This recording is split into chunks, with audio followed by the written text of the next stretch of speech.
उत्तर प्रदेश सहित देश के 5 राज्यों में अगले साल विधानसभा चुनाव होने वाले हैं। एक तरफ देश में कोरोना वायरस के नए वेरिएंट ओमिक्रॉन के मामलों में इजाफा हो रहा है, वहीं प्रदेश के नेताओं की रैलियों का दौर भी शुरू हो चुका है। इन रैलियों में बड़े पैमाने पर कोविड प्रोटोकॉल का उल्लंघन हो रहा है। कांग्रेस हो, भाजपा हो या फिर समाजवादी पार्टी हो, सभी दलों की रैलियों में लोग सोशल डिस्टेंसिंग और मास्क की बाध्यता जैसी शर्तों का उल्लंघन करते नजर आ रहे हैं। गिने चुने लोग ही हैं जो मास्क पहनकर नजर आते हैं। रविवार को कांग्रेस की महिला मैराथन के दृश्य, उन्नाव में अखिलेश यादव की रैली या फिर केंद्रीय गृह मंत्री अमित शाह के हरदोई में रोड शो हो, लोग कोविड सुरक्षा नियमों पर बहुत कम ध्यान देते हुए दिखाई दिए हैं। उत्तर प्रदेश में 30% से भी कम आबादी को पूरी तरीके से टीका लगाया गया है। वायरस की दूसरी लहर के दौरान यूपी सबसे बुरी तरह प्रभावित राज्यों में से एक था। गंगा की रेत के किनारे दफन और नदी में तैरते हजारों शवों की तस्वीरें मीडिया में भी सुर्खियां बटोर चुकी थीं।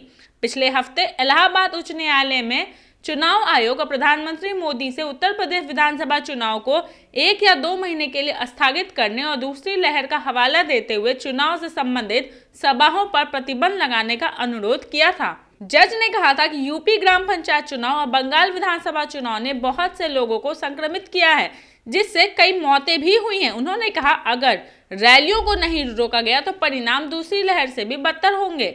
उन्होंने कहा कि राजनीतिक दल रैलियां और बैठकें आयोजित कर रहे हैं और यह सुनिश्चित करना है कि ऐसे आयोजनों में कोविड प्रोटोकॉल का पालन किया जाना असंभव है।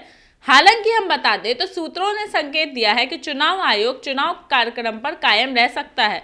कल यानी कि सरकार ने उन 5 राज्यों में कोविड की स्थिति की समीक्षा की बैठक की जहां चुनाव होने वाले हैं। बैठक के बाद सरकार ने कहा है कि उन राज्यों में जहां अगले साल की शुरुआत में चुनाव होने वाले हैं, वहां कोरोना वायरस का टीकाकरण बढ़ाया जाना चाहिए। सरकार ने कहा है कि कोविड उपयुक्त व्यवहार का सख्त प्रवर्तन होना चाहिए और परीक्षण तेजी से भी होना चाहिए। हम आपसे फिर मिलेंगे ऐसी और खबरों के साथ। आप बने रहे न्यूज़ भारतवर्ष के साथ। मैं तन्वी, पटना।